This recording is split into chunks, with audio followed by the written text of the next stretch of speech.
सम्माननीय अध्यक्ष महोदय, पुणे से औरंगाबाद संभाजीनगर ये महत्वपूर्ण रास्ता है जो पश्चिम महाराष्ट्र और मराठवाड़ा को जोड़ता है और इसमें विशेष रूप से ये पुणे ये ऐसी सिटी है कि पूरे महाराष्ट्र का मुंबई के साथ जैसा संबंध है वैसे पुणे के साथ है और इसलिए हमने इसके ऊपर एक मार्ग निकाला है कि पुणे से अहमदनगर औरंगाबाद जो रास्ता था इसका जो मॉडल था ये हमने ईपीसी में रोड बनाया है और एक नई ग्रीन अलाइनमेंट तैयार की है पुणे से Aurangabad Sambhajinagar.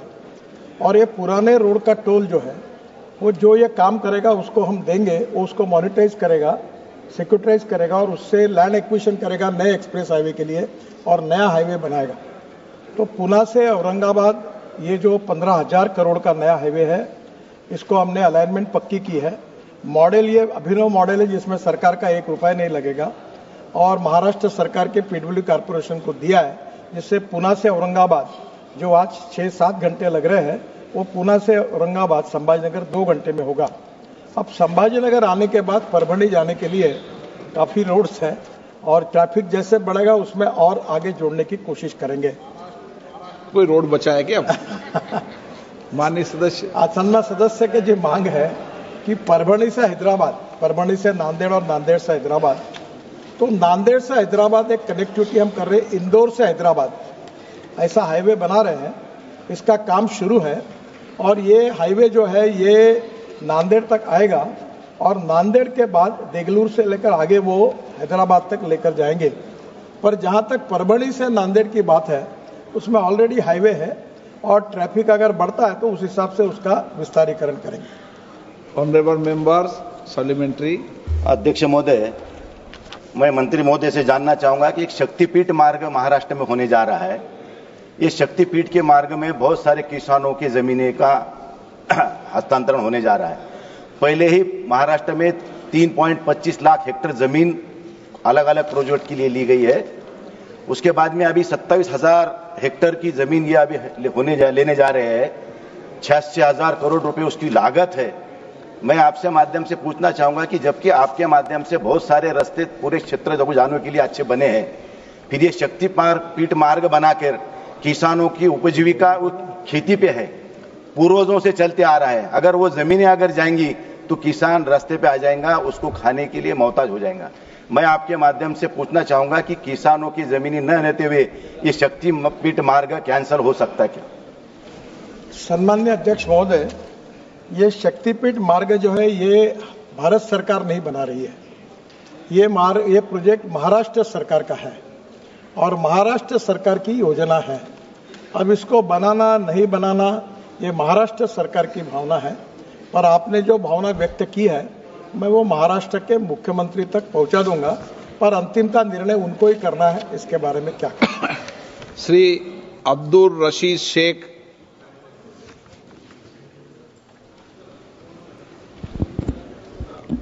Thank you sir. जैसा कि ऑनरेबल मेंबर साहब ने कहा, गडकरी साहब के तो सारे फैन हैं हर जगह काम करने के, तो हमारी इनसे ये रिक्वेस्ट है, क्या आपका विभाग, आपकी सरकार कुपवारा करना रोड और बांडीपोरा गुरेस रोड और कुपवारा केरन रोड को नेशनल हाईवे का दर्जा देगी और उनकी वाइडनिंग के लिए बाकी चीज़ों के लिए आप प्रावधान रखेंगे और आप उसके लिए पैसा हमें दे देंगे? सम्माननीय अध्यक्ष महोदय, प्रश्न तो केवल सीमित है और इन्होंने सम्माननीय सदस्य ने जो सवाल पूछा है वो जम्मू कश्मीर के बारे में है। मुझे बहुत खुशी है कि आदरणीय मोदी जी के नेतृत्व में हमारी सरकार आई तो विशेष रूप से जो बैकवर्ड स्टेट थे जहाँ इंफ्रास्ट्रक्चर की कमी थी उसमें प्रायोरिटी दी गई नॉर्थ ईस्ट को, उत्तराखंड को, हिमाचल को, जम्मू कश्मीर को। और मुझे बताते हुए बड़ी खुशी हो रही कि करीब 2 लाख करोड़ के काम हम जम्मू कश्मीर में कर रहे हैं। 105 टनल बना रही है। पिछले बार अध्यक्ष महोदय मैंने आपको भी प्रार्थना की थी कि आशिया की सबसे बड़ी झोजिला टनल जो 12,000 करोड़ रुपए जिसकी एस्टिमेटेड कॉस्ट थी वो केवल 5,500 करोड़ में बनाकर 5वीं बार टेंडर हुआ, पैसे बचाकर उसका काम 70% पूरा हुआ है। ये कारगिल के पहाड़ी के नीचे है। और मैंने आपको भी आमंत्रित किया है कि सम्मान्य ये स्टेट ऑफ आर्ट वर्क है, आशिया की सबसे बड़ी टनल है, -8 डिग्री तक टेम्परेचर है और उस कठिनाइयों में हमारे लोगों ने बहुत अच्छा काम किया है। तो पार्लियामेंट की तरफ से आपके नेतृत्व में वहाँ एक बार आप आइए, ये मैंने आपको अनुरोध किया था। और ये जो रोड बता रहे हैं उसमें बॉर्डर रोड ऑर्गेनाइजेशन को भी हमने कश्मीर में काफ़ी काम दिया है और विशेष रूप से कश्मीर, उत्तराखंड, हिमाचल, नॉर्थ ईस्ट के लिए हमने NHI DCL करके NHI जैसी ऑर्गेनाइजेशन बनाई है और वो अब जम्मू कश्मीर में 105 टनल का काम हम कर रहे हैं। केवल जम्मू से श्रीनगर के उस पर 36 टनल कर रहे हैं, उसमें से करीब 22 टनल पूरी हुई है। जो जम्मू से श्रीनगर आने के लिए 8-8, 9-9 घंटे लगते थे वो केवल अब 3-3.5 घंटे में हो जाएगा और कटरा से आकर डायरेक्ट दिल्ली तक पहुंच जाएंगे 6 घंटे में।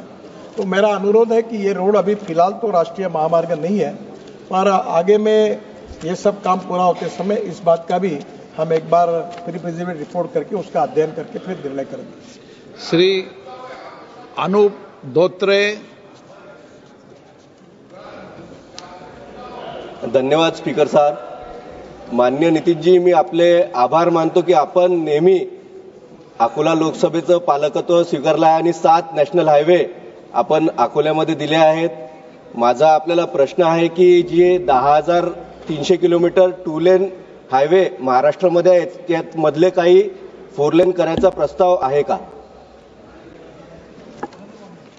माननीय अध्यक्ष महोदय, मैं आज इसकी घोषणा करते हुए मुझे खुशी हो रही है कि हमारे देश में टोटल 2 लेन टू 4 लेन करने में 16,000 किलोमीटर करीब 6 लाख करोड़ के काम शुरू है। और आज मैं ये घोषणा करता हूं कि 4 लेनिंग के लिए जो क्वालिफाई होते हैं उसके जो निकष है कि जब PCUs में 2 to 4 लेन करने के लिए 10,500 ये क्राइटेरिया है, वो हम 10,000 करेंगे।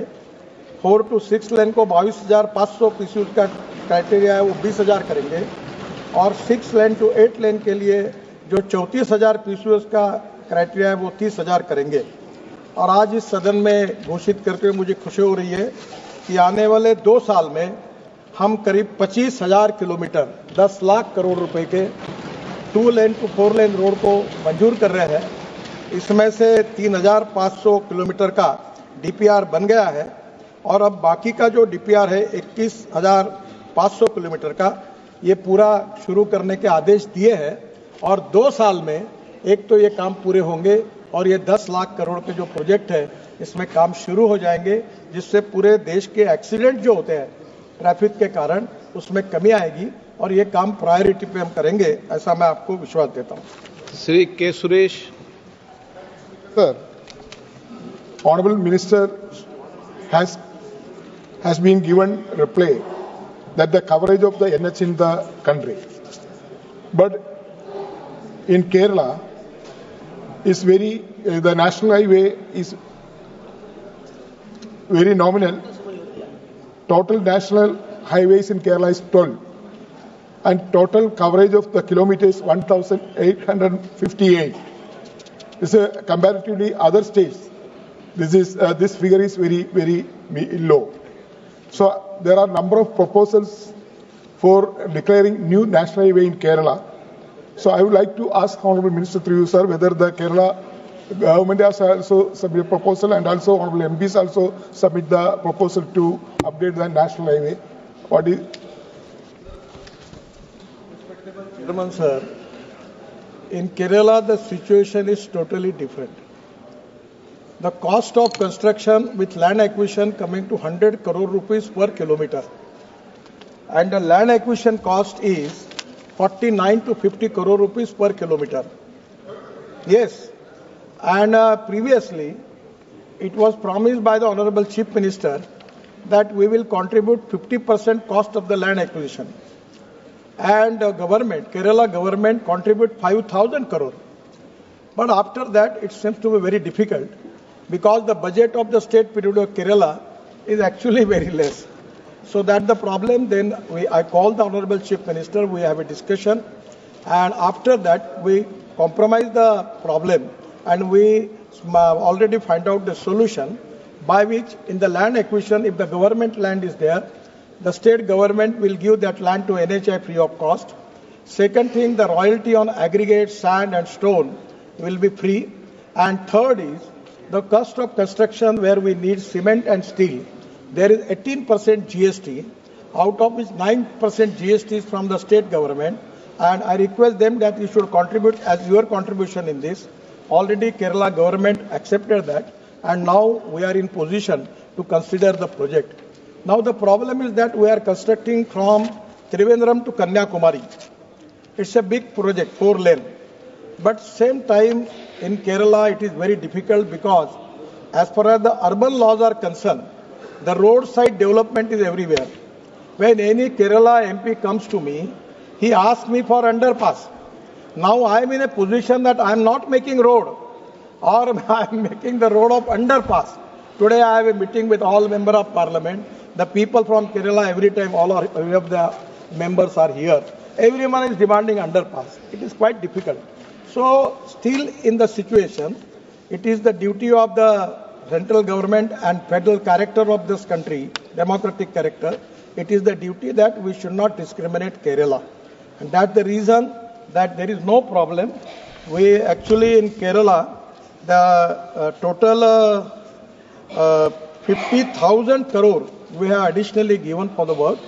And as far as the requirement is concerned, under the criteria which is decided for declaring NH, on the basis of that port connectivity, industrial clusters, religious clusters. Then also yesterday I have a meeting with the member of parliament, and for all that the famous place in religious place in Kerala, we have find out the road solution for that. So we are very positive, and we are very, very positive, and we will try to resolve the issues. And whenever we need, and which is coming under the criteria of declaration of NH, we will consider all these problems, and we will try to totally support the development of